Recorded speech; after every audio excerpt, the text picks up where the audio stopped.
India radio से लिया गया है। क्या कहता है ऑल इंडिया रेडियो, इसके ऊपर हम लोग बात करते हैं।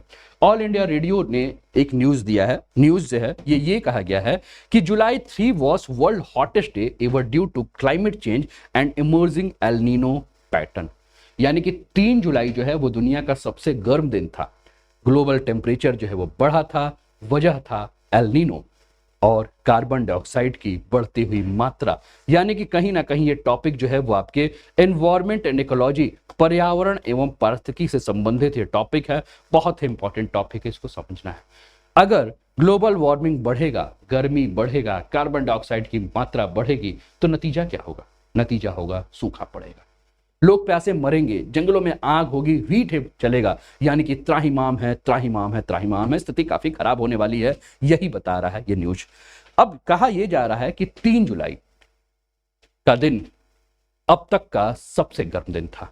अमेरिका के national centre for environment and production के मुताबिक यह कहा गया है कि जो एवरेज ग्लोबल टेम्परेचर था, जो कि 17 डिग्री सेल्सियस तक जो है वो पहुंच चुका था, और ये बहुत बड़ी जो है वो विपदा का सूचक है।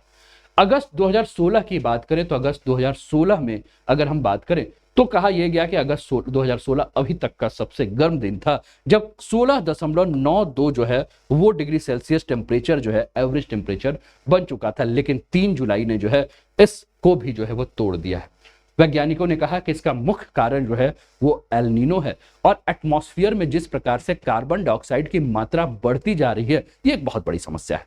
वैज्ञानिकों के मुताबिक अगर हम बात करें तो कहा जा रहा है कि जिस प्रकार से ह्यूमन एक्टिविटीज बढ़ती जा रही है, जिस प्रकार से ह्यूमन एक्टिविटी यानी कि मानव के द्वारा जो क्रियाएं हैं वो कार्बन डाइऑक्साइड की मात्रा बढ़ा रहे हैं, ये सबसे प्रमुख वजह है हमारा ग्लोबल वार्मिंग का, ये सबसे प्रमुख वजह है तापमान का बढ़ने का।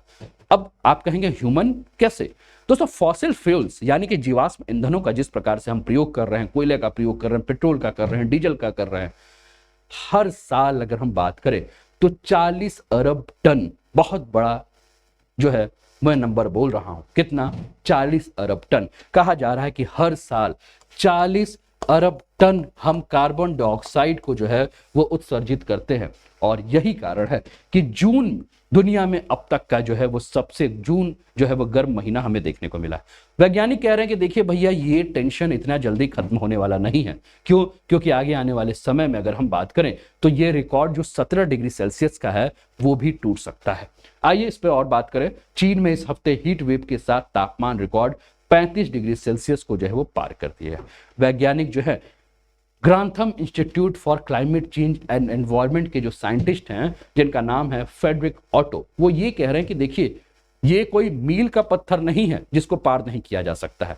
आगे आने वाला भविष्य जो है वो और भी गर्म होगा, और इससे इकोसिस्टम इस प्रकार से हो जाएगा कि मौत जो है वो तमाशा बन जाएगा। लोगों को जो है आज हम जो काम कर रहे हैं वो कल हम खुद अपने लिए जो है वो मौत की सजा जो है वो तैयार कर रहे हैं, और ऐसे अगर हालात रहेंगे तो ये बहुत ही खराब समय है। और जिस प्रकार से हम देख रहे हैं कि जमीन और समुद्र में जो बढ़ते हुए तापमान का दुष्प्रभाव हमें देखने को मिल रहा है, स्पेन और एशिया के कई देशों में हम देख रहे हैं कि स्प्रिंग सीजन में ही हमें गर्मी देखने को मिल रहा है।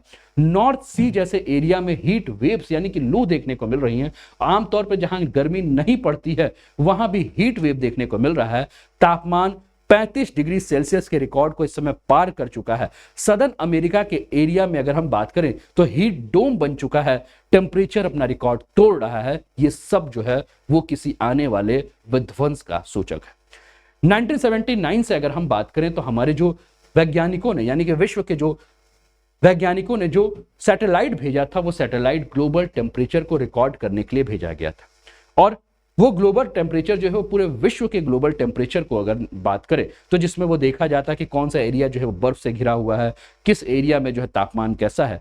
तो जो ये पूरा रिकॉर्ड किया गया, उस रिकॉर्ड के हिसाब से ये बताया गया कि अंटार्कटिका जैसे ठंडे महाद्वीप की अगर हम बात करें तो उस ठंडे महाद्वीप में ठंड के दिनों में अंटार्कटिका का जो टेम्परेचर था वो 8.7 डिग्री सेल्सियस के आसपास टेम्परेचर था, जो कि माइनस में जाता था। तो इसका मतलब है कि तापमान बढ़ रहा है। यूनाइटेड नेशन में मौसम पे काम करने वाला जो संगठन है जिसका नाम है वर्ल्ड मेट्रोलॉजिकल डिपार्टमेंट, उसने ये बताया कि ये एल नीनो जो है वो फिर से लौट आया है और पिछले कई हफ्तों से अगर हम बात करें तो ये अनुमान लगाया जा रहा है कि मौसम विभाग जो पूरी की पूरी बातें कही जा रही है वो कह रहे हैं कि ये प्रशांत महासागर में एल नीनो का जिस प्रकार से प्रभाव पड़ रहा है ये इसी का दुष्परिणाम हमें देखने को मिल रहा है। आपको याद होगा कुछ दिन पहले करंट इशू में आपने बात पढ़ी थी कि कनाडा जैसे देशों में जो कि आपका टेम्परेट रीजन है वहां आग लग रही है और कारण क्या है, कारण हीट वेव्स। आपने देखा था कि कनाडा में जो आग लगी थी उसका दुष्परिणाम हमें यूएसए के क्षेत्र में भी देखने को मिला है ना। ये तस्वीर आपको देखने को मिल रहा है कनाडा के जंगलों के, फोर्ट नेल्सन का जंगल है जिसमें कनाडा के जंगलों में जो आग लगी थी और कहा जा रहा है कि ये अब तक का सबसे विध्वंसक आग जो है वो देखने को मिल रहा है।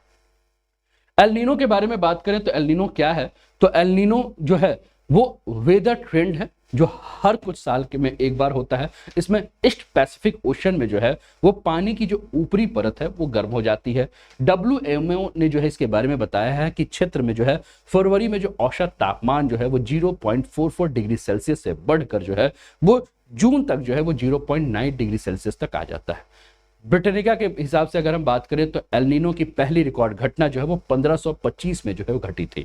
इसके अलावा 1600 ईस्वी में अगर हम बात करें तो उसके आसपास पेरू के मछुआरों ने ये महसूस किया कि समुद्र तट पर असामान्य रूप से पानी जो है वह गर्म हो रहा है।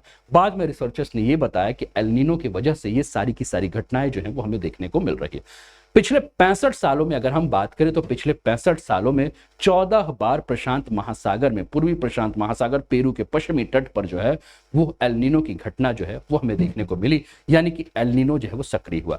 इनमें अगर हम बात करें तो 9 बार जो इसका दुष्प्रभाव हमें देखने को मिला वो दुष्प्रभाव हमें भारत की जलवायु पर देखने को मिला और 9 बार जो है वो सूखा की स्थिति जो बनी है जिसमें 5 बार सूखा जो है वो हल्का पड़ा है लेकिन 9 बार भीषण सूखा जो है वो हमें देखने को मिल रहा था, है ना। इसके अलावा इससे प्रॉब्लम क्या होगा, तो महंगाई बढ़ेगी। वर्ल्ड इकोनॉमिक फोरम के मुताबिक 2023 में महंगाई दर 8.8 से घटकर 6.5 रहने की संभावना है। एल नीनो और सूखे की वजह से महंगाई घटने के बजाय जो है वो बढ़ सकती है, ये कहा जा रहा है।